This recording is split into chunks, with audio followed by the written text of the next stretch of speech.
נושאי עולם עבריים.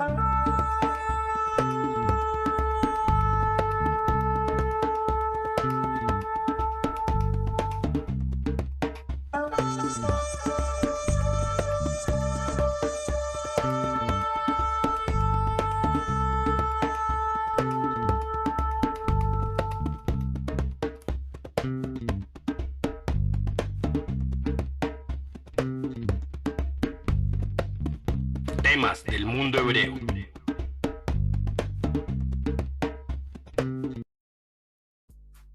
Y no lo olvides, si este video te gusta, dale like, suscríbete y activa la campana. Hola, bienvenidos una vez más aquí a Temas del mundo hebreo. Hoy vengo con algo bien especial, un tema que para mí es muy interesante, sobre todo porque tiene, digamos, fronteras con otras sabidurías, otros conocimientos, otras religiones, por decirlo de algún modo, o otras espiritualidades, que a la larga, pues como todos sabemos, en realidad no son otras espiritualidades, sino que son manifestaciones o formas culturales de un mismo y gran conocimiento que la humanidad tiene desde antiguo, desde hace muchísimos milenios. Y me llama la atención porque sé que muchas veces este tema suele relacionarse más con otro tipo de tradiciones como el Vedanta, ciertas ramas del budismo y también por supuesto con el taoísmo. Sin embargo, como lo vamos a ver en esta ocasión, hay una vertiente muy importante dentro de la sabiduría del judaísmo, de la Torá y de la Kabbalah, que tratan este tema, pero no solo porque sea algo oculto, distinto, sino porque en últimas es algo plenamente conocido, sino que muchas veces no se recuerda tal como es, y algunas personas lo confunden con el concepto convencional de el monoteísmo, pero ya vamos a ver que en realidad esto va mucho más allá. Pero bueno, vamos a hablar de esto con detenimiento, vamos a ver pasajes de las escrituras, voy a presentar textos cabalísticos y algunas ideas generales que hay en torno a eso, pero también, sobre todo, para explicar por qué muchas veces esto no es conocido o no es estudiado, incluso dentro de las mismas yeshivot, incluso dentro de las mismas sinagogas, incluso por muchos rabinos no es conocido de esta manera. Sin embargo, hay una tradición fuerte en el judaísmo que lo expresa así, tal como lo vamos a presentar aquí. Por lo tanto, no es algo que me esté inventando, no es una deducción, no es un hidush, no es algo nuevo, sino que por el contrario tiene una larga tradición y una forma de exposición a lo largo de muchas fuentes, tanto tradicionales como más nuevas, que hablan de este tema y lo exponen de una manera bien interesante. Bueno, este capítulo, esta nueva entrega de temas del mundo hebreo, ponerlo en recuerdo de David Orellana, que su recuerdo sea de bendición. Era un converso de Tucumán, en Argentina, cuya historia se la escuché, o la leí más bien, de un post en Facebook del rabino Eli Levi, y me llamó mucho la atención. Recomendaba el rabino hacer una obra en nombre de la persona, y pues en parte lo que yo puedo hacer es poner un librey Torah, unos estudios de palabras de Torah en recuerdo de esta persona, que sea su recuerdo de bendición. Ahí pueden encontrar en la descripción un poco más al respecto. Bueno, pero ¿de qué voy a hablar y de qué va a tratar este tema del que ya he hecho algún anuncio, que ya he comentado? Pues vamos a hablar de lo siguiente: la no dualidad en la espiritualidad judía.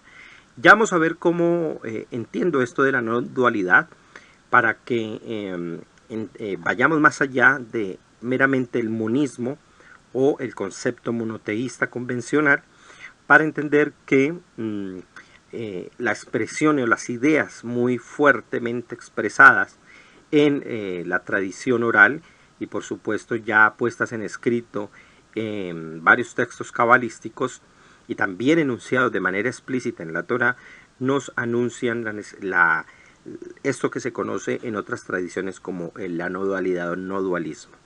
Y vamos a ver cómo muchas de estas fuentes, por supuesto, aluden y mencionan la necesidad de comprender efectivamente desde esa perspectiva eso o aquello que conocemos como la divinidad.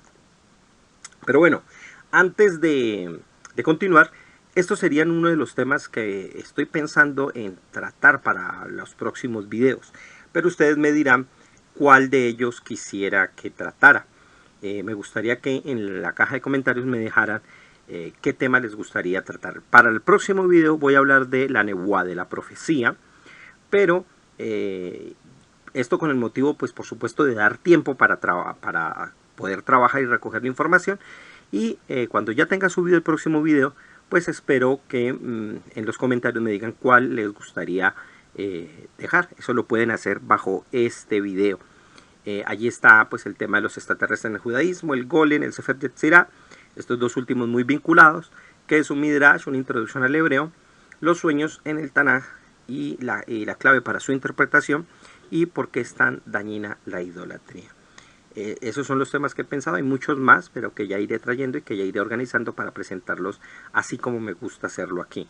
Porque considero que no es simplemente, no quiero hacer una exposición típica donde yo simplemente hable, como ya lo hice en mis programas de los jueves temáticos, dedicándome en este caso pues a temas del judaísmo y de la Torah, sino que quiero que sean para esta sección más de estudio, y lo hago a través de presentar las fuentes, las citas adecuadas y las ideas que yo digamos expuesto a través de escritos, porque y algunos de los temas que he tratado aquí se basan en escritos que yo he desarrollado, pero que dado la poca posibilidad hay veces de publicarlos y de darlos a conocer más ampliamente, pues he preferido hacerlo a través de este tipo de videos. Espero que les guste este formato. Sé que muchas veces no es el más cómodo para una plataforma como YouTube, donde a la gente le gustan las cosas rápidas, pero en realidad ese no es mi estilo. No me gusta hacer cosas muy rápidas y bastante frívolas, sino exposiciones bien desarrolladas donde presentemos las ideas, las fuentes, los conceptos, y que básicamente tengan que verse estos videos propiamente dos veces, una donde yo haga la exposición y otra donde ustedes vayan uno en uno en las diapositivas que yo les presento y comparen, tomen apuntes y por supuesto hagan sus propias disertaciones, y si quieren por supuesto también compartan y pregunten, que para eso está la caja de comentarios, después de que sea bajo el respeto, bajo las normas que por supuesto todos sabemos debemos tener. Podemos hacer este tipo de comentarios. Bueno, vamos a entrar entonces en materia y vamos a hablar de la no dualidad en la espiritualidad judía. Lo primero que voy a hacer es considerar 4 cosas que quiero que tengamos en cuenta para entender por qué muchas veces no se entiende de esa manera este concepto dentro del judaísmo, y siempre suele asociarse más a este otro tipo de espiritualidades de otras religiones, especialmente con el Vedanta Advaita, el Vedanta no dualista, que se desarrolló en la India, especialmente por autores muy influyentes de la escuela Shivaíta, en especial de Shankara, que fue un gran filósofo de esta escuela, y fue popularizado, por supuesto. Si bien no todo el hinduismo es no dualista, sin embargo, pues ha sido, digamos, una de las vertientes más conocidas en Occidente. Pero bueno, en el caso del judaísmo yo considero que hay 4 cosas que evitan que las personas tengan una apreciación no dualista de los conceptos que están dentro del Tanaj. Por un lado, hay una suerte de prejuicio teológico con respecto al judaísmo, de considerar que sus fundamentos y prácticas espirituales parten de una concepción dualista que opone radicalmente a Dios del mundo o de las almas. Es decir, se asume que Dios es uno distintivo y bajo la idea de la Kedushá, de la santidad de él, se lo distingue tan radicalmente que piensan que esa distinción es opuesta al mundo y por lo tanto queda totalmente separado y sin ningún vínculo con el resto del mundo, de las almas. Y esto por supuesto va a generar en últimas un dualismo, haciendo que de alguna manera por supuesto las personas alejen de su propia concepción la idea de Dios. Y en un segundo punto, Esto, por supuesto, va a generar una suerte de aislamiento conceptual que ha llevado a la presuposición que su espiritualidad es una suerte de monolatría elemental que con el paso de los siglos se fue transformando en una especie de endeble catenoteísmo, del que por otras vías históricas y doctrinales se desarrolló en monoteísmo y luego en panteísmo, o luego se fue hacia el panteísmo. ¿Esto qué quiere decir? Quiere decir que, dado esta idea, dado este prejuicio teológico que se tiene con respecto al judaísmo, se piensa que es simplemente la religión de alguien que adora un Dios muy particular dentro de una región y es un Dios nacional.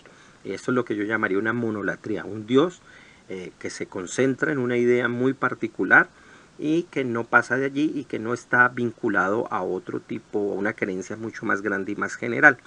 Y que por supuesto fue desarrollándose históricamente hasta llegar a un punto de pensarse desde el catenoteísmo. ¿Y qué es el catenoteísmo? Es la idea o la doctrina, por decirlo de algún modo, en el que se imagina que hay un Dios superior, pero también hay una serie de dioses subordinados a él, así como en el mundo el mundo griego, el mundo politeísta griego, pero es un politeísmo que es básicamente catenoteísta, es decir, donde Zeus era el dios principal, no el más poderoso ni el más antiguo, porque ya existían otros, y habían dioses que por lo general eran su familia, que estaban subordinados a él. Eso sería básicamente un catenoteísmo. Para luego llegar a un monoteísmo, es decir, que solo hay un Dios, pero ese Dios no tiene ningún vínculo con el resto y está separado de la materia, pero tampoco llevarlo hacia el panteísmo, donde todo absolutamente es Dios sin distinción alguna, y eso se puede llegar a confundir con el tema que vamos a hablar hoy, pero hay muchos puntos de diferencia entre el panteísmo y la no dualidad, como lo veremos. Bueno, el tercer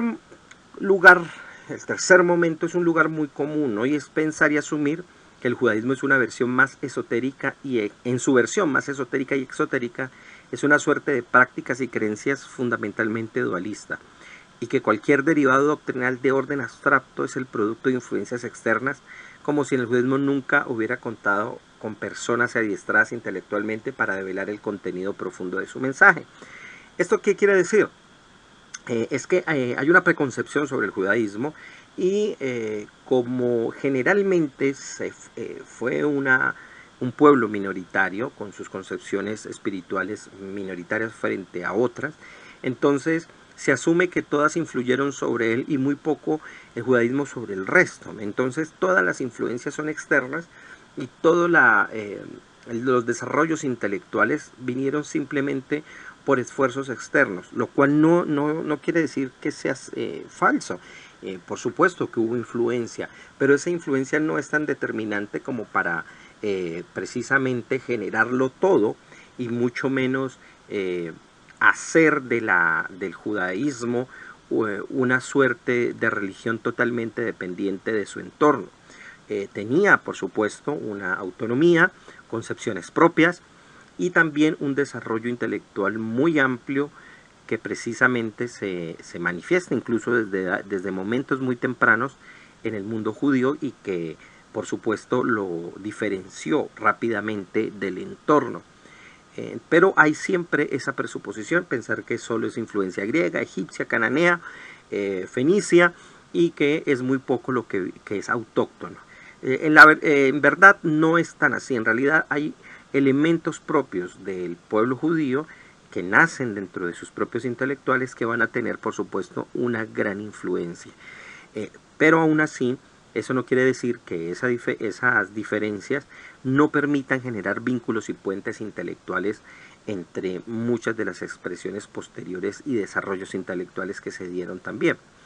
Un cuarto punto es que esta idea se ha asumido como cierta gracias a la lectura cultural cristiana hecha al judaísmo y que ha afectado el modo en que es comprendido por todos los pueblos, regiones, ideas y religiones con los que ha tenido contacto. Es decir, muchos ven al judaísmo dentro de la luz cristiana, ¿no? Y piensan que es una suerte de cristianismo incipiente que no tiene una idea clara del Mesías y que por lo tanto ha sido superado por este. Y eso es claramente un error, leer al judaísmo desde el lente cristiano y pensar que las interpretaciones cristianas de la Biblia son las mismas que tiene el pueblo judío con respecto a los mismos pasajes. Lo cual hay veces no puede ser que en algún momento no se coincida, por supuesto. Puede llegar a darse coincidencias en elementos interpretativos. Pero gracias a la gran tradición, en la antigua tradición que el judaísmo tiene sobre la forma en que comprende sus propios textos, pues se va muchísimo más allá. Y hacia eso es que apuntamos a la hora de estudiar, comprender las diferentes capas interpretativas de entendimiento, de comprensión que cada época y cada momento el pueblo de Israel desarrolló en torno al estudio del texto tanájico.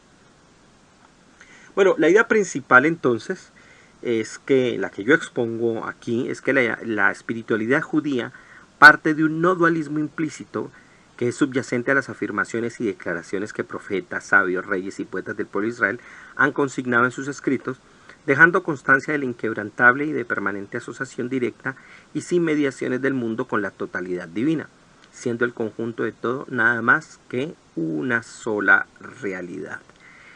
Esto es, me explico un poco más, y es que lo que afirmo aquí es que detrás de muchas afirmaciones que la Torá sustenta, en realidad hay un no dualismo implícito que ya se entendía y se asumía desde antiguo, que por supuesto no quiere decir que todas las capas del pueblo de Israel ni todo el mundo lo entendían de la misma manera, pero dentro del ámbito de los sabios y los reyes ya había una clara tendencia a pensar en la divinidad en estos términos, de que no había un estado de dualidad y diferenciación entre digamos la humanidad y las almas y el resto, sino que por el contrario, y especialmente como lo vamos a ver en el lenguaje de los profetas, es una invitación a recordar la unidad absoluta y por lo tanto la no dualidad, pero también, y en hebreo se puede ver muy bien como lo vamos a apreciar hacia el final, la no segundidad del resto frente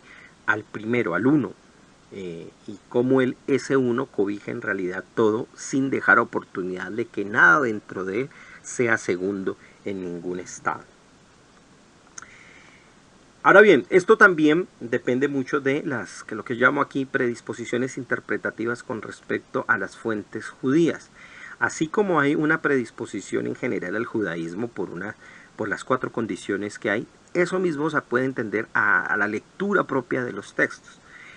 Ustedes pueden ver allí la diapositiva, los 2 puntos que yo quiero dar. Hay 3 en realidad y el tercero lo podemos ver en otros 3 elementos que ya vamos a compartir, pero la idea básicamente consiste en que así como hay esa lectura cultural en general del judaísmo desde la posición cristiana, lo mismo ha pasado con la versión que se ha dado para mucha gente de los textos leídos y sesgados y apreciados desde la teología cristiana, con todos sus contenidos y prejuicios culturales, sus discrepancias políticas, los intereses económicos de cada grupo y por supuesto esto lleva a sesgarse y a perder la riqueza conceptual, literaria y espiritual y cultural que ha sido menguada por la voz cristianizante que se le ha puesto al texto hebreo y sobre todo una voz judeofóbica.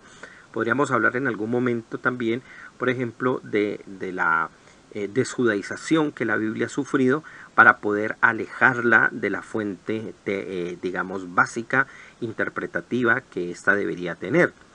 Y por eso, pues, muchos piensan y se habla con error del llamado judeocristianismo, pero en realidad uno no puede, siendo serio, hablar de ese concepto, si bien hay elementos culturales en común, pero si a eso vamos, pues habría que emplear términos idénticos en otras áreas culturales, y decir, hablar del budismo, del hindubudismo o del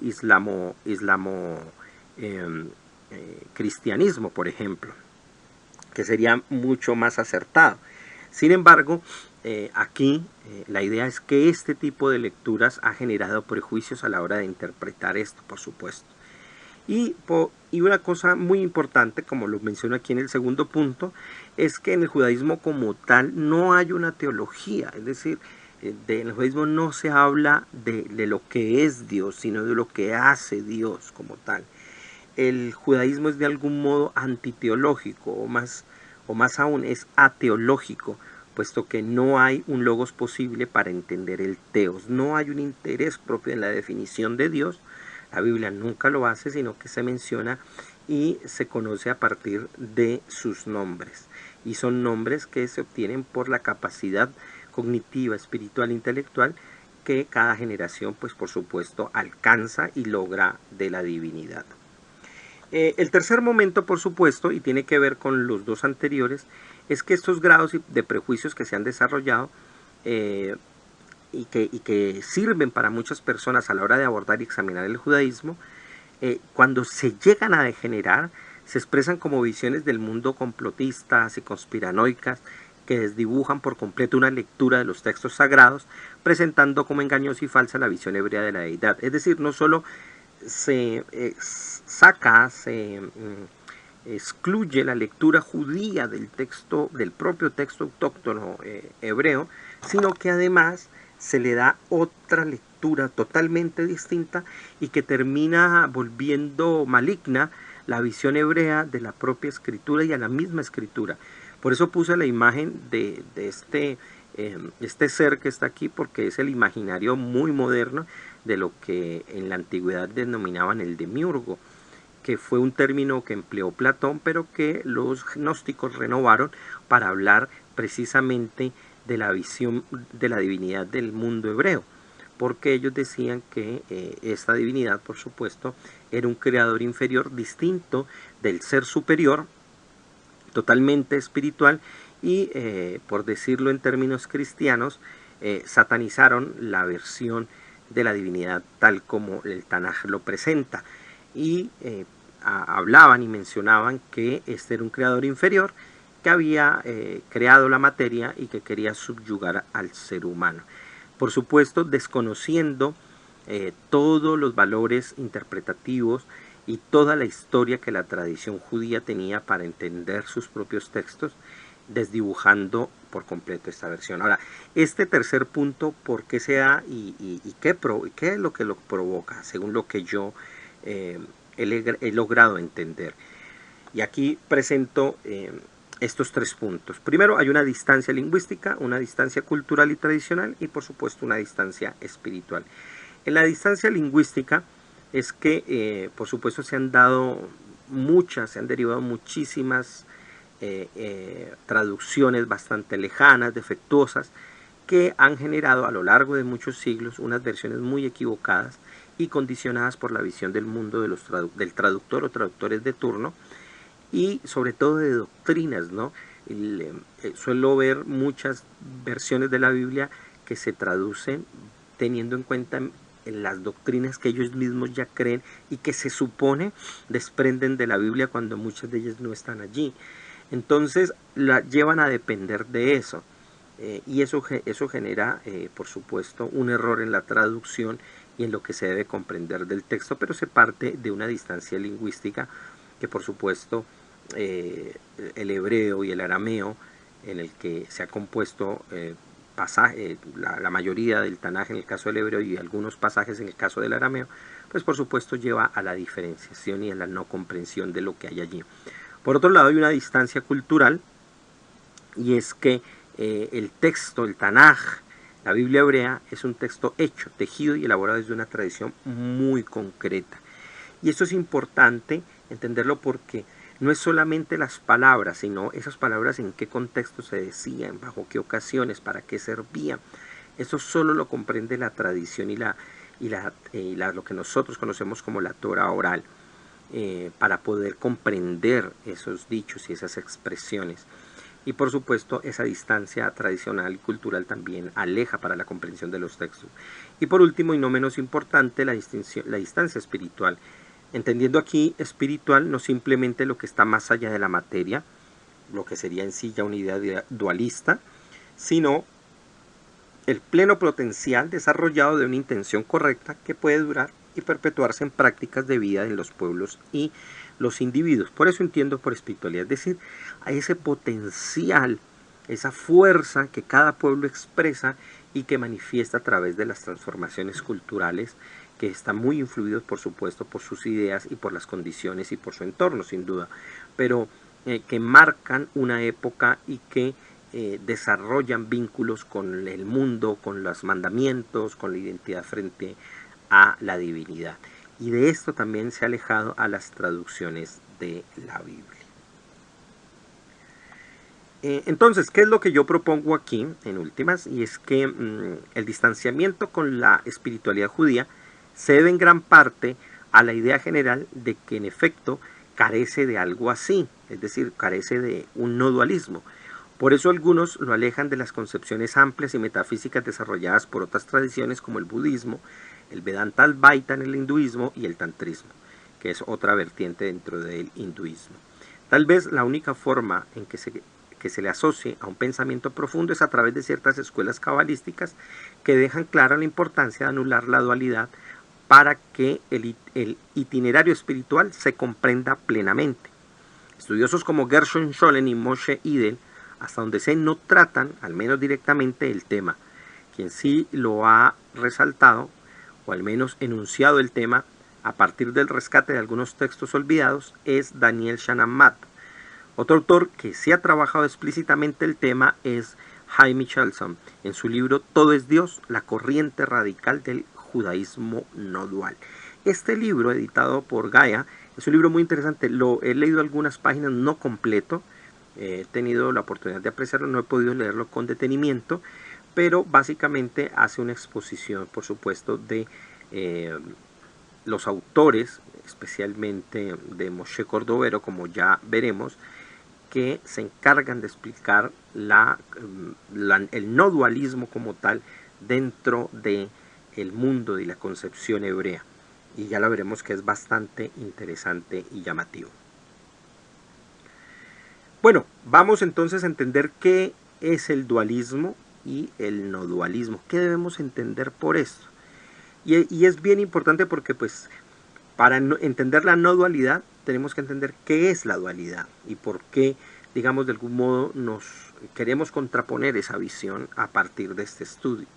Por un lado, por el dualismo, mejor dicho, se entiende la doctrina que afirma que la realidad se contrapone o se compone más bien de una relación dual que bien puede ser denominada ya sea dioses, fuerzas o principios opuestos y diferentes, que operan en la generación del mundo y su conservación. De este modo, considera que la sustancia espiritual y material son opuestas y fundan los contrastes esenciales entre lo contingente y lo absoluto, entre lo trascendente e inmanente o entre Dios y el mundo. De ello se puede derivar otra serie de oposiciones que siguen esa misma dinámica: ser-conocer, ser-acción, bien-mal, entre muchas otras. En general se opone al monismo y al monoteísmo. En términos religiosos, el dualismo más conocido es por supuesto el zoroastrismo, y en el caso de la India, que tiene por supuesto una proliferación de doctrinas religiosas, está en las doctrinas Dvaita, en las doctrinas duales. En caso de la filosofía, especialmente la filosofía occidental, el dualismo aparece como tal en una obra llamada Psicología Rationalis de 1734 de Christian von Wolff. Y digamos que la expresión más fuerte de ese dualismo está en el cartesianismo, donde hay una separación muy tajante entre el razonamiento, la razón como modo de pensar el mundo y el mundo mismo, ¿ya? Y se separa de una manera muy amplia, muy fuerte.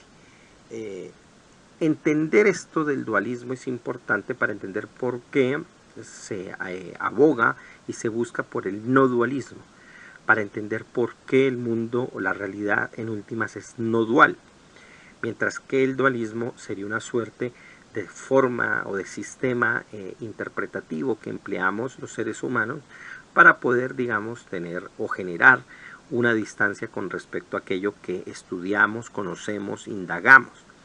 Y Dios mismo, cuando es indagado, pues termina siendo parte de ese dualismo. Pero ahí podemos ver, por supuesto, esas dinámicas, cómo se desarrollan y de qué manera se pueden expresar, y cómo pues toman muchas vertientes y se expresan. Pero hay un dualismo básico, y es el dualismo que hay entre, o el que genera la diferencia entre el alma de la persona y la totalidad y la divinidad, por decirlo de algún modo. Bueno, ahora bien, en una desatenta lectura del Tanaj se puede llegar a pensar que en sus páginas se enseña un típico dualismo en el que Dios es presentado como opuesto al ser humano y a la naturaleza en general. Sin embargo, no es conocido por todos aquellos que han profundizado en su lectura que esa idea es solo una interpretación introductoria al texto, por lo demás elemental, básica, hecha para la educación y dirección hacia verdades mucho más amplias. El dualismo tiene un aspecto funcional en tanto que recurso didáctico. Es en últimas un estratagema del pensamiento en el lenguaje para revelar, ocultando en su bifurcación conceptual, la evidente proximidad de que tenemos con el todo. El error está en hacer de ello una realidad existencial y considerar que su desdoblamiento tiene plena correspondencia con la condición única de la existencia que le emite. En la Torá, el lenguaje dualista es un mero recurso literario que busca señalar el camino a los cuerpos, entendiendo estas como estructuras de hábitos, y la condición auténtica al alma, mientras ésta se percibe desde el velo de este mundo. En el Salmo 62:12 se expresa esto muy bien a partir de la siguiente declaración. Ejad diber Elohim su eshtain shamati. Dios habló una vez, pero 2 veces lo he oído. Esto es bien interesante porque el último fragmento que cito del Salmo, que es el que me llevó a hacer esta reflexión que escribo en estos párrafos, es porque precisamente nos quiere decir que en realidad la divinidad hizo todo una vez, y aquí el uno tiene ese sentido de la no dualidad, pero es nuestra mente la que desdobla ese contenido para volver a entenderlo, para volver a asociarlo y por supuesto poder unirnos y vincularnos a esa parte que es el uno, de la cual se supone hemos salido. Pero en realidad no es que salgamos, estamos allí, nada más que continuamente entramos y salimos en la medida en que tenemos conciencia o inconsciencia de ese acto. Y por supuesto eso es lo que lleva a que, digamos, el valor del dualismo sea de carácter didáctico, pero no real. No es algo propio de la existencia, sino que es una virtualidad, una funcionalidad que tiene un fin mucho más alto y más grande. Pero el gran problema es cuando la mente se queda anclada en pensar que esa actividad dualista es, por supuesto, el fin mismo. En cuanto a la no dualidad, ya esto es otra cosa, porque la no dualidad básicamente establece que en realidad no hay distinciones cuando éstas se consideran en relación al uno, y que las divisiones como mente-cuerpo, mente-materia, alma-mundo, mundo-Dios, alma-Dios, son relativos y no permanentes. Ese es el sentido de ilusorio, que no implica irrealidad, sino impermanencia frente a lo eterno del ser de Dios o el todo. En últimas, la no dualidad lo que busca es que se reconozca o que la persona entienda que todo elemento que es o toda relación entendida de manera dualista en realidad es ilusorio. Es una polaridad o una dinámica que es ilusoria porque en últimas, ya sea mente o materia, alma, mundo, en realidad son partes de un mismo proceso.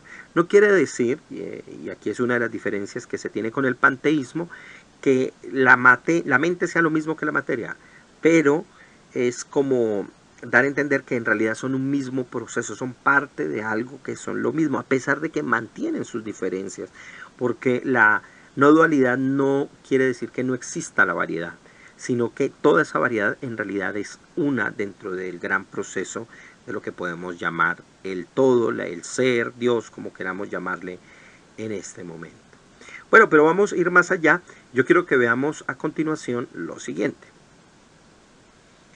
Algunos mekubalim que enseñan de manera directa la no dualidad, los cabalistas que enseñan a partir de sus textos qué es la no dualidad. Y vamos a ver varios textos y posteriormente veremos casos del Tanaj, tomados del Tanaj.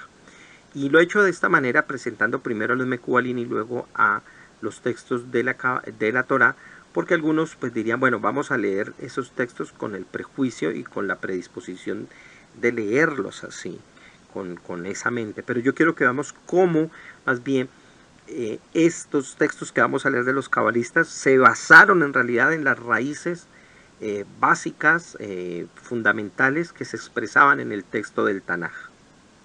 Veamos el primero de estos cabalistas,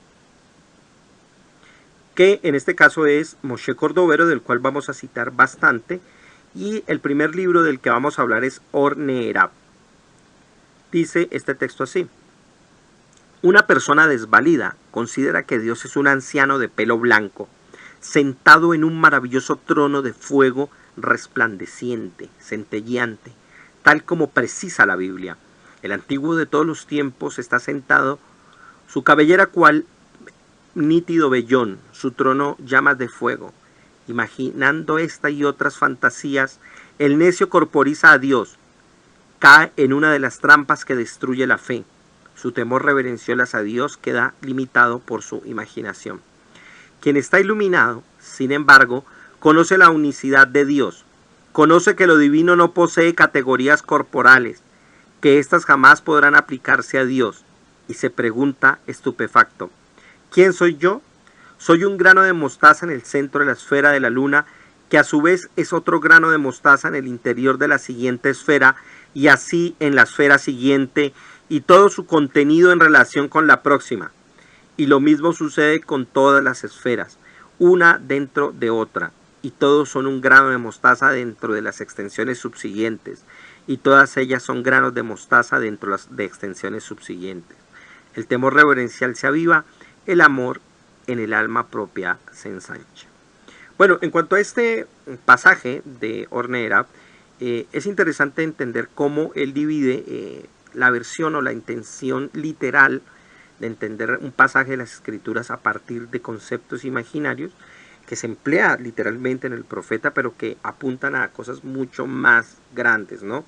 No es que Dios sea un anciano en el cielo, así sea un ser espiritual, con un cuerpo espiritual, y que esté rodeado de estas cosas que en últimas terminan siendo parte de la imaginación material. Sino que en últimas la idea detrás de todo eso es darnos a entender que hay un proceso muy antiguo, muy anterior a nuestras concepciones y a nuestras ideas, y que nos abarca, y que nosotros somos parte dentro de ese gran proceso, pero que abarca una y otra, y que en realidad está conteniendo absolutamente todo, y que nada se puede salir de él. Y esa es la visión de quien mira las cosas desde la posición del iluminado, el que entiende y conoce la unicidad de Dios, que no es otra cosa que la totalidad comprendida de la mejor manera posible, y que nada puede salir de ella. Y ojo, porque sobre esta idea precisamente volveremos mucho. Ahora bien, veamos otro caso de otro texto de Moshe Cordovero en Shiur Komá, y él dice de la siguiente manera y lo presenta así: la esencia de la divinidad se encuentra en cada objeto, no existe nada más, puesto que ella es la causa de que cada cosa sea. Nada puede vivir de otra cosa. Ello las aviva. Su existencia existe en cada existente. No atribuyamos dualidad a Dios. Dejemos que Dios sea únicamente Dios. Quien supone que el Ein Sof emana hasta un determinado punto y que a partir del punto existe el exterior de este, habrá dualizado. Dios nos libre de ello. Debemos darnos cuenta más bien que el Ein Sof existe en cada existente. No digamos esto es una piedra y no Dios. Dios nos libre de ello. Antes bien, toda la existencia es Dios, y la piedra es algo impregnado de divinidad. Bueno, en este caso, en esta pasaje, en esta sección que tomé de Shiur Komá, la idea es darnos a entender que todo, absolutamente todo en la existencia, está pleno de divinidad. Eso no significa, ni da pie por supuesto a decir que Haz Shalom, Dios no lo permita, que uno vaya a tomar un objeto y por lo tanto va a valerse de esta idea de decir que como allá hay divinidad, entonces se va a volver un objeto de culto y de idolatría. En absoluto, al contrario. Lo que quiere decirnos es que como todo lo está, no se hace una adoración exclusiva a un solo objeto, sino que por el contrario es a la totalidad misma a quien se le hace la alabanza, la adoración en este caso. Es decir, la aceptación de su poder absoluto no es a un fragmento ni a una porción, porque eso sería precisamente un ejercicio de dualización y de separación, porque eso es como decir hasta este punto llega el Ein Sof o en este punto se concentra, como si en el resto no lo estuviera. Por lo tanto, es una forma de decir, o de otra forma de decirlo es, bueno, preguntarse quién es más digno de adoración, si una cosa o la otra, cuando todo lo está. En realidad, nada en particular lo es, porque es la totalidad en toda su potencialidad que puede decirse que tienen la plenitud divina, porque todo está allí, todo está unido dentro de ella. Entonces, de esta manera, por supuesto, Moshe Cordovero también vuelve a aludir a la necesidad de entender la necesidad de no dualizar a la divinidad. Veamos esto, otro pasaje de Shiur Komá, también, por supuesto, de Moshe Cordovero. Dice así: cada uno de nosotros emerge del Ein Sof y se engloba en él. Vivimos a través de su diseminación. Es la perpetuación de la existencia. Por el hecho de sustentarnos a partir de la vida vegetal y animal, no significa que no nos nutramos de algo exterior a ello. El proceso es parecido al de una rueda giratoria. Primero en descenso, luego en ascenso. Todo es uno y lo mismo, nada queda aparte de ello. Si bien la vida se extiende más y más lejos, todo se une al Ein Sof, todo incluye y todo permanece en él. Ahondemos en ello, surgirán y desaparecerán ráfagas de intuición y descubriremos un secreto. Si nos lo merecemos, comprenderemos el misterio de Dios en el nuestro. En este caso, pues ya nos va a hablar un poco más a partir de dos ideas. Uno, el alimento, y es cómo introducimos la exterioridad y cómo esa exterioridad en realidad es también parte del Ein Sof y al comerlo, al digerirlo, lo seguimos asociando y no hay nada que esté excluido de su totalidad. Pero también hablamos, y me gusta mucho esta expresión donde él dice, ahondemos en ello, en la necesidad de seguir profundizando en esta idea, porque es muy interesante y siempre vamos a encontrar el punto común con todo a partir de entender que el Ein Sof, que el infinito, todo lo abarca, ya sea que consumamos, ya sea que abordemos o digamos exploremos, siempre estaremos ante el Ein Sof. Dice ya Moshe Cordovero también en el Imar Rabati, dice: antes solo existía el Ein Sof, no había más que el Ein Sof. De forma parecida, una vez dio el ser a todo lo que existe, no hay más que esto. No encontraremos nada que exista aparte de ello. No hay nada que no esté impregnado del poder de la divinidad. De no ser así, el Ein Sof tendría unos límites. Estaría sujeto a la dualidad. Dios nos libre de ello.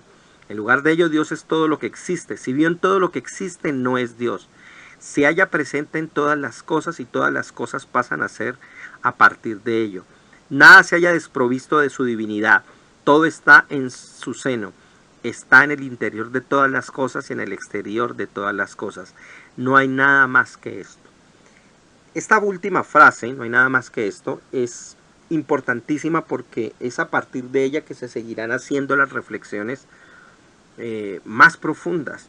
Y esto es una frase tomada literalmente de la Torá, que ya la vamos a ver, y que precisamente es la que funda la idea del no dualismo en todos los momentos de la etapa de la literatura judía, y que en última es a lo que se apunta, pero que muchas veces no se logra entender porque la tendencia humana es a verse de manera separada, a dualizar, cosa que es muy común en cualquier ambiente, en el religioso, en el filosófico, en el cotidiano incluso, en el que es fácil caer, por supuesto, de perderse de esta concepción de estar dentro de la totalidad, de la unidad constantemente, sino que separamos la idea con respecto a lo divino y siempre pensamos que Dios es externo a nosotros. Veamos este otro pasaje en Or Yakar, también de Moshe Cordovero, que es el autor quizás que más vamos a citar aquí, porque fue precisamente quien más lo presentó, quien más expuso esta idea de manera tal vez no específica, pero sí ahondó un poco más en ello. Y digo que no de manera específica porque, como vamos a ver, aparecen muchas otras fuentes, pero él fue quien más desarrolló un poco la idea o quien se sirvió de ello. Y este pasaje me parece muy interesante porque tal como lo presento en el pie de página, va a comentar dos expresiones que aparecen en el Tanaj y que por supuesto aluden precisamente a la idea de la no dualidad. Una expresión es Beatá Mehaye et Kulam, y tú lo avivas todo, y que aparece en Nehemías 9:6. Y la otra expresión muy famosa, muy conocida, es Melokol Hares Kebodó, llena está la tierra de tu gloria, que está en Isaías 6:3. ¿Qué nos dice Cordovero en Or Yakar? Tiene que existir una contracción de la presencia de Dios. Si creemos que el Ein Sof emanó la emanación y no se arropa en su seno, todo lo que emana está situado en el exterior y queda fuera de todo. Entonces tenemos dos, Dios libre de ello. Así pues, debemos concluir que nada exista fuera de Dios.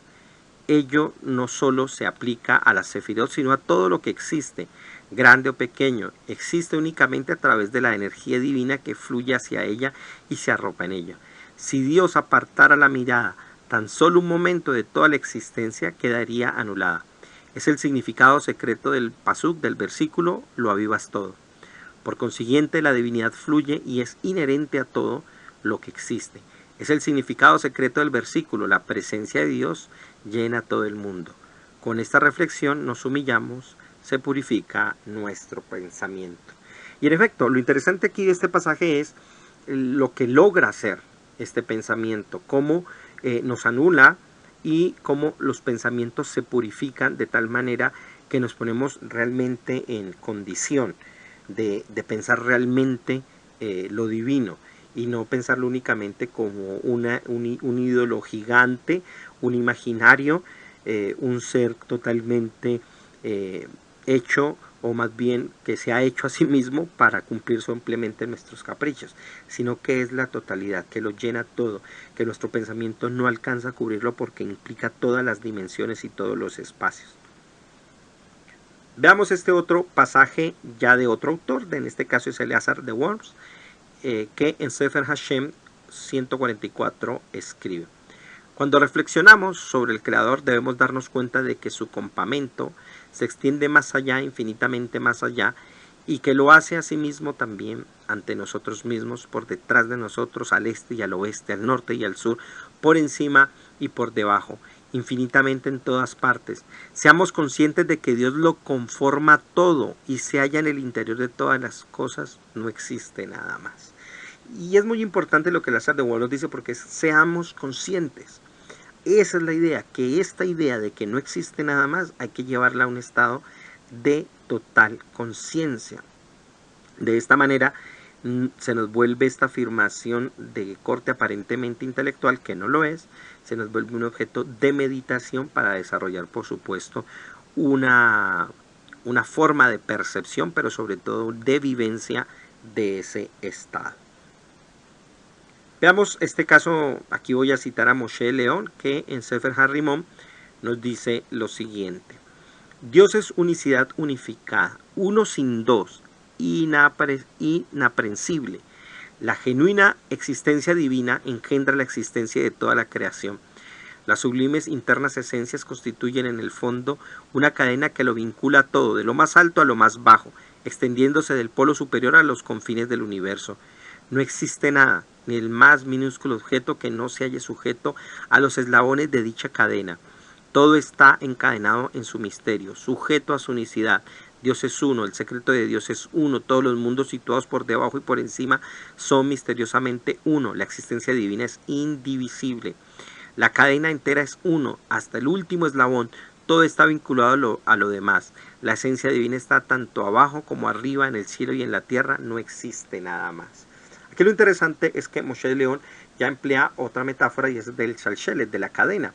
Y es llamativo porque pues esa es la manera en que él presenta una idea, y es que todo está concatenado, eslabonado, va uno a otro entrelazado, pero desde los elementos más ínfimos desde nuestra percepción, hasta los más grandes por supuesto en nuestra percepción, todo eso está impregnado en todos los niveles de divinidad, y no puede decirse que algo esté en la exterioridad de ello. porque es precisamente la base de la dualización, y eso es lo que precisamente no existe. Bueno, veamos otra cita de Asriel de Gerona, uno de mis cabalistas más admirados, que escribe en Derech HaEmunah Bederech HaKefirah, es decir, en el camino de la fe y de la herejía, por decirlo así.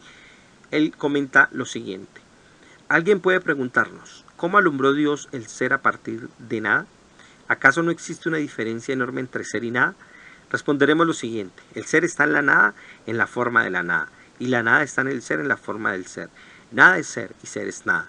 El modo de ser, al empezar a emerger de nada hacia la existencia, se denomina emuná, fe, ya que el término fe no se aplica a ser visible, comprensible, ni a nada invisible e incomprensible, sino más bien al nexo entre la nada y ser.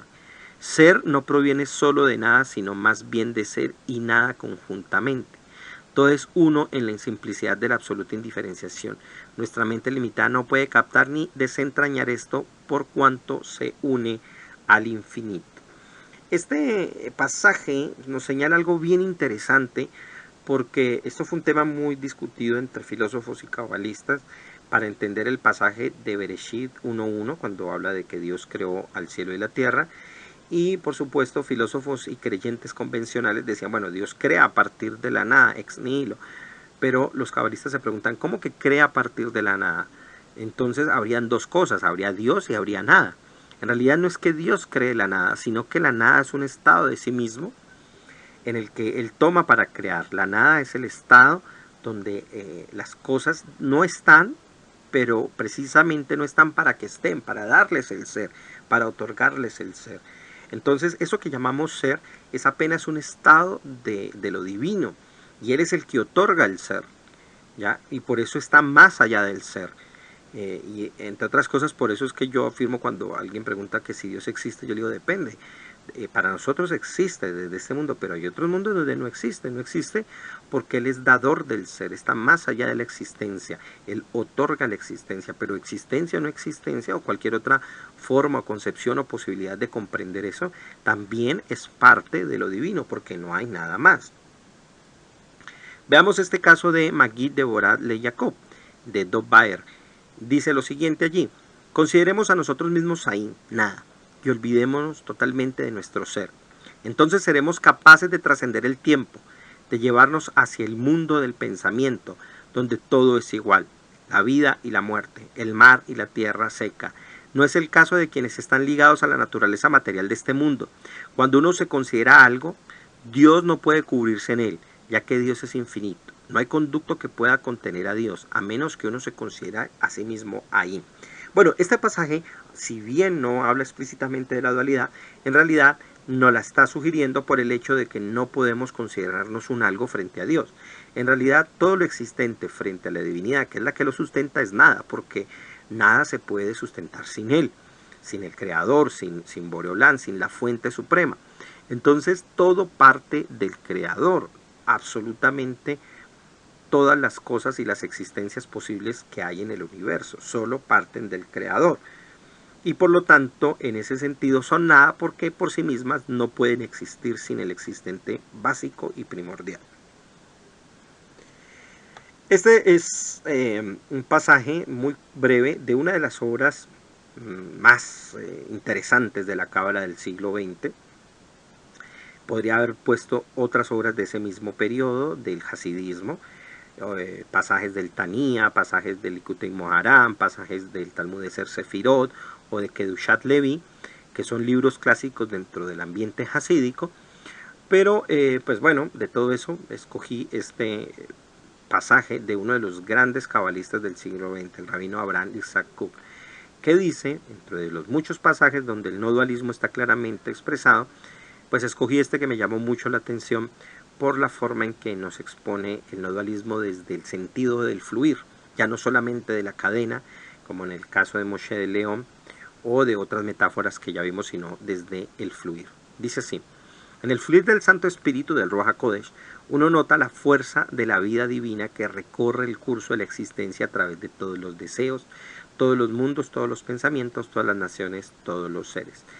Es decir, cuando se está en ese estado, en esa condición que es el Ruach HaKodesh, el, el espíritu o la intención de santidad, uno logra captar el fluir cósmico de todo y nota eso en todas las cosas.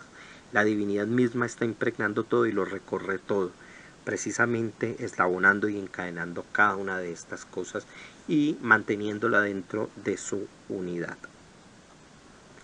Veamos, por supuesto, aunque ya es mucho más lejano en términos del tiempo frente a las otras grandes voces que ya cité, pero de las cuales se funda mucho, por supuesto, es un pasaje del Zohar que ha servido, por supuesto, para reflexión de todos estos sabios, pero que quería incluirlo en esta sección, puesto que en la siguiente parte vamos a ver los pasajes de las Escrituras. Dice así: el Ein Sof no tolera ser conocido, no crea fin ni principio. La nada primigenia, Ain Kad Ma'a, eso es en arameo, puso de manifiesto el principio y el fin. ¿Quién es principio? El punto más alto, comienzo de todo, el oculto permaneciendo en el pensamiento. Engendra a sí mismo fin, la culminación de la palabra, pero aquí sin fin, sin deseos, sin luces, sin destellos en este infinito. Todas estas luces y destellos dependen de ello, aunque no puedan comprender. El único que conoce, aunque sin saberlo, es el deseo más alto, oculto de todo lo oculto, nada. Cuando el punto más alto y el mundo que surgen ascienden, solo conocen el aroma de la forma en que al inhalar un aroma se suaviza. En este caso el Zohar, pues en su estilo más críptico, en últimas nos quiere decir que para la visión del Ein Sof no hay principios ni fin como tal. Sin embargo, hay algo que se le denomina principio, y el principio es el momento de la comprensión de ese todo, el momento en el que se comienza a comprender y a entender y a intentar asimilar esa totalidad. Sin embargo, ese principio es parte precisamente de ese todo y que en últimas no tiene ningún sentido preguntárselo, ningún sentido desarrollar esa idea, porque en últimas es parte de su plena totalidad. Simplemente lo único que puede hacer quien comprende esos estados es ascender dentro de ellos como en un proceso de autorreconocimiento de la divinidad a partir de uno mismo, que es un fragmento de esa totalidad. Vamos entonces ahora sí a los pasajes de la Mikra para referirse a la no dualidad. Y esos son los más interesantes porque muchas personas pues dirán, bueno, estos son sabios, estos son especulaciones dichas desde una perspectiva histórica y no tienen nada que ver con las escrituras. Pero para sorpresa de todos, en realidad ellos se basan en las escrituras mismas y estas eran sus fuentes.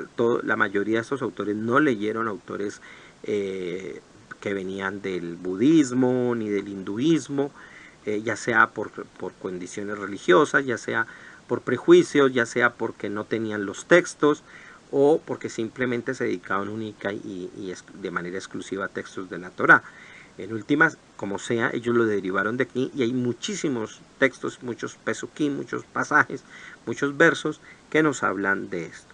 Y vamos a ir, por supuesto, en el orden convencional: Torá, Nevi'im y Ketuvim. En el caso de la Torá, pues aquí hay unos pasajes, ustedes pueden verlos.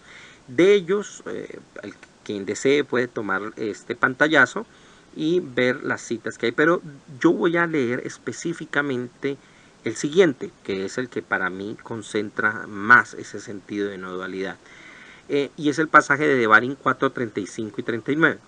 Dice: a ti te fue mostrado para que supieses que Hashem es Dios y no hay otro fuera de él. Aprende pues hoy y reflexiona en tu corazón que Hashem es Dios. Arriba en el cielo y abajo en la tierra no hay otro o no hay nadie más. Y esta frase ya hablaremos al final, esta última frase, me volveré a entenderla desde el hebreo un poquito para que examinemos desde ahí esta última porción. Pero la idea es que ya sea arriba en el cielo o abajo en la tierra, Dios es uno. No hay un Dios del cielo y no hay un Dios de la tierra. No hay un Dios del bien, ni hay un Dios del mal, ni hay un Dios de la izquierda, ni hay un Dios de la derecha, sino que Hashem es uno en todos los aspectos y niveles de conciencia que uno pueda alcanzar o tener. Y por lo tanto no podemos pensar que hay otro Dios, no por el hecho de negar porque sí de negar positivamente y de negar otras religiones y otras concepciones, sino que no puede haber otro Dios. El concepto de Dios es privativo de la totalidad, no de sus partes. Veamos en caso de los Nevi'im. Aquí hay otros pasajes y vamos a ver muchísimos más. Cito del libro de Samuel, del libro de los Reyes, y en la próxima diapositiva veremos el caso del libro de Isaías, que es donde más casos se presentan. Pero ustedes pueden ver en muchos de los textos que están aquí, pueden volver, como les digo, tomar una imagen, un pantallazo de esto y estudiarlos con detenimiento. Pero veamos de esta parte, veamos uno de ellos. Y voy a tomar en este caso segunda de Melahim, segunda de Reyes 19:15. Y dice, y oró Hizquiyahu delante de Hashem diciendo, Hashem, Dios de Israel, que moras entre los querubines, solo tú eres Dios de todos los reinos de la tierra, tú hiciste el cielo y la tierra. Este caso es solo, cuando dice solo tú eres Dios de todos los reinos, quiere decir que solo Él llega y cumple con la categoría de ser Dios. No hay otra cosa, y es porque precisamente nada cumple con la idea de ser Dios. Por eso en otro pasaje más arriba ustedes los pueden ver que dice que Él es, que no hay otro Dios ni arriba en los cielos ni abajo en la tierra, porque no existe ese concepto de lo Dios en ninguno de esos campos. Pero eso es para hablar precisamente de que abarca en su unidad todas las dualidades. Veamos este caso de Yeshayahu, que aquí es donde precisamente se presentan muchísimos más casos donde la afirmación y la negación de la dualidad está allí. De todos estos, tomaré, y ustedes pueden ver como en los casos siguientes, en los casos anteriores, pueden tomar los pantallazos y darse cuenta bien de las citas, pero de todos esos voy a tomar el pasaje del capítulo 46, verso 9. De las cosas pasadas acordados desde los tiempos antiguos, porque yo soy Dios y no hay otro Dios, y no hay semejante a mí. Al decir no hay otro Dios es que no hay un segundo, no hay otro que pueda desdoblarse y decir soy Dios también, porque el hecho de ser Dios es unitario, como ya lo hemos dicho, es no dual. Otras citas también de aquí del libro de Isaías, que es donde más se recoge este tipo de declaraciones, y podemos ver este pasaje en el 44:6. Así dice Hashem, Rey de Israel y su Redentor, Hashem de los ejércitos, yo soy el primero y yo soy el postero, y fuera de mí no hay Dios. Y ustedes van a ver en todos los demás pasajes que están a mí, dice no hay otro y no hay más, no hay semejante a mí y no hay otro fuera de Dios, etcétera, etcétera. Y estos pasajes precisamente son los que son más citados y más bien más mal citados dentro de los textos gnósticos como una forma de declarar que el Dios de Israel se declaró un Dios superior cuando no lo era. Esto absolutamente pues está desdibujando por completo el concepto y la idea del pasaje, sino que por el contrario la idea de lo declarado por parte del profeta es anular cualquier concepto de dualidad, que es lo que más hacían precisamente los gnósticos, dualizar, y a partir de la dualización pues creaban toda una serie de entidades, de dioses, de arcontes, de ángeles que se podían subdividir. Esto podría parecer contradictorio por el hecho de que hay ángeles, hay demonios también en la literatura judía, pero los sabios saben y reconocen que todo esto son formas de entender literariamente aspectos de la divinidad. En el caso de los Ketuvim, de los escritos, hay varios otros pasajes, pero el que más me llama la atención y el que yo siempre hago alusión para explicar esto, es el caso del Teilín 139, 7, 12. Un salmo escrito por David, pero que de acuerdo a la tradición es enseñado o es transmitido de Adán Harishon a David cuando le entregó los 70 años de vida. Dice así, en últimas lo que nos quiere decir es que es un salmo escrito o pensado por Adán Harishon, por Adán. Dice el texto así: ¿Dónde puedo ir para escapar de tu espíritu? ¿Y a dónde puedo huir de tu presencia? Si asciendo a los cielos estás allí, si tiendo mi lecho en la sepultura, allí estás. De tomar yo alas como el amanecer y morar en lo más remoto del mar, allí también tu mano me orientaría, tu diestra me sustentaría. Si yo dijera, ciertamente la oscuridad me oscurecerá, entonces la noche sería como luz para mí. Hasta la oscuridad nada oscurece de ti, y la noche brilla como el día. La oscuridad es como luz. Es decir, en cualquier estado hacia donde el espíritu del salmista, hacia el espíritu del escritor vaya, allí se va a encontrar con Dios, sea en el cielo, sea en el Seol, en cualquier estado que pueda concebir su conciencia, encontrará la divinidad. Bueno, quiero ir terminando, ya no con un pasaje de las Escrituras, sino con un poema que Joseph Campbell recoge en El héroe de las mil caras, o en El héroe de los mil rostros, un libro espectacular sobre el trayecto del héroe, sobre el viaje del héroe, que en español lo publicó el Fondo de Cultura Económica, y en la edición del 2014, que es la que yo tengo, en las páginas 171 y 172, cita una poesía de los guetos de Europa que resume afectivamente el encuentro con la totalidad divina. Y este poema me gustó mucho, y en últimas es una expresión precisamente de la no dualidad. Dice así: oh Señor del universo, he de cantarte una canción. ¿A dónde puedo escondérsele? ¿A dónde puede escondérsele? ¿Y a dónde no puede escondérsete? Donde quiera que pase, allí estás tú. Donde me quedo, allí también estás. Tú y nadie sino tú. Si todo va bien, es gracias a ti. Si va mal, también es gracias a ti. Tú eres, tú has sido y tú serás. Tú has reinado, tú reinas y tú reinarás. Tuyo es el cielo, tuya es la tierra. Tú llenas las más altas regiones, y tú llenas las regiones más bajas. Donde quiera que vuelvo, tú estás allí.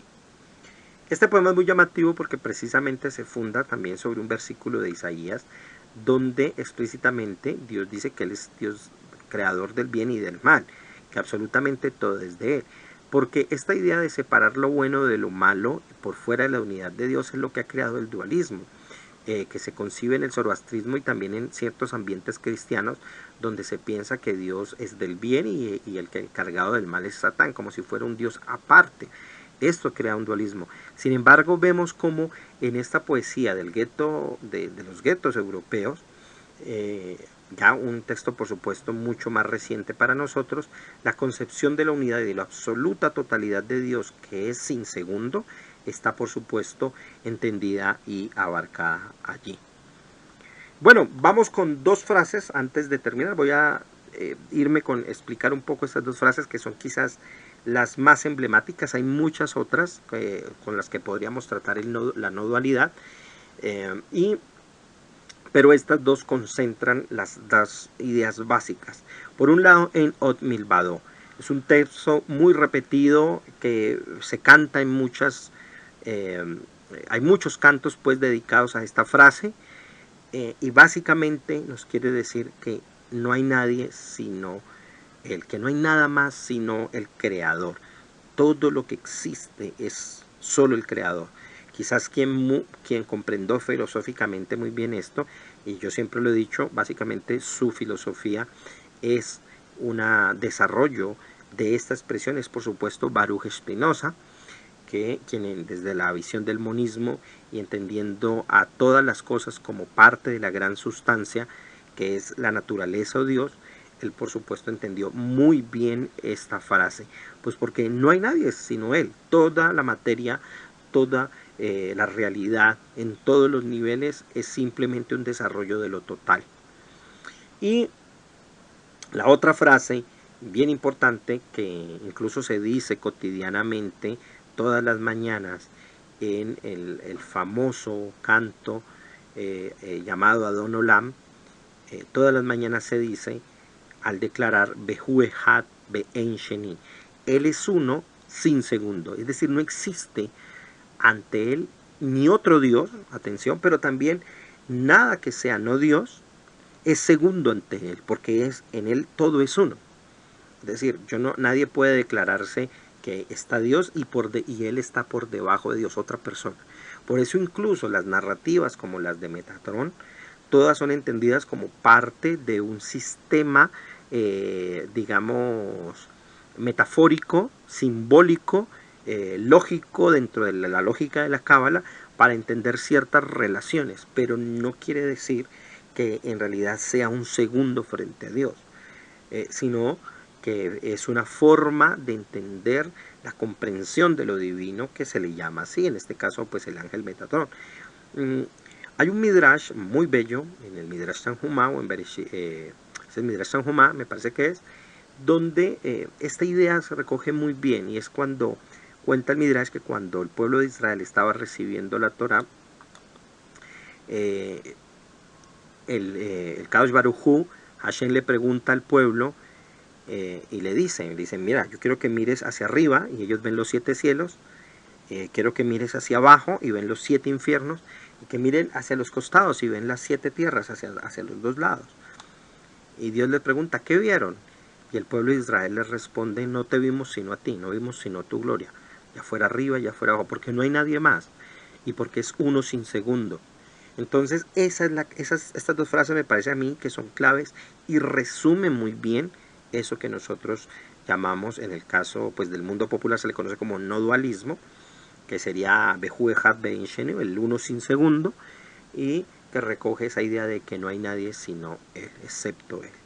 Bueno, y en ese sentido pues quiero terminar precisamente con una declaración de corte halágico, que es la que vamos a ver enseguida. Y es la que en Mishneh Torah, en Ilhot Yesodot HaTorah, el Ramban nos expresa en términos halágicos lo siguiente. Mire cómo este pasaje, que es netamente de la práctica, de las ideas que hay que creer de la Torah, de los fundamentos de la Torah, que él lo presenta como leyes, se nos cambia y se nos renueva con esta concepción que hemos visto a continuación. Podría haber iniciado con esta ley, pero una lectura dualista convencional del texto pues no nos lo haría ver así.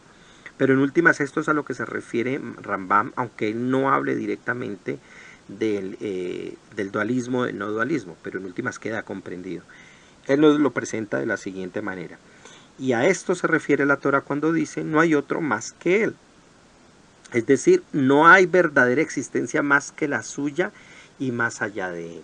Pues porque en últimas toda existencia es Él y depende de Él. Él es el que las aviva, Él es el que las mantiene, el Creador es el que es la fuente absoluta y permite que las cosas sean. Él es la vida absoluta, Él es la madre de todo, Él es la fuente suprema que permite que todo se sustente. Bueno, yo creo que esto hasta aquí pues ha sido claro. He presentado todas las citas posibles, hay más por supuesto en el texto que yo escribí en torno a esto. Y hay mucho más. Espero que este video les haya gustado, que haya sido de su agrado, que lo compartan, pero sobre todo que lo estudien y que lo comenten. Quiero llevar más adelante este proyecto mucho más desarrollado, mucho mejor, y espero poder hacerlo. Y más adelante les presentaré y les diré cómo pueden, en caso tal de que quieran, contribuir económicamente al proyecto, porque yo quiero escribir mis libros, desarrollarlos más, pero pues las fuentes de financiación son un poco costosas. Hacer estos videos son complicados, demora cierto tiempo. No siempre YouTube, pues por supuesto, mi canal es pequeño y está a la disposición y va a pagar. Eso es muy difícil que ocurra en este momento, pero sí quiero ir creciendo para generar una mejor escuela, un Bet Midrash muy pequeño, pero con los elementos básicos de educación en este tipo de temas. Entonces, si les ha gustado el video, pues denle un like, compártanlo, y si les gusta, pues vuelvan y lo vean y estudienlo bien y dejen sus preguntas, y nos vemos en el próximo video. No olviden, por favor, dejar su comentario, preguntas que haya, pero sobre todo también sugerir cuál es el tema que quisieran ver para la próxima clase, para la próxima charla que veremos aquí en temas del mundo hebreo. Muchas gracias y nos vemos en la próxima.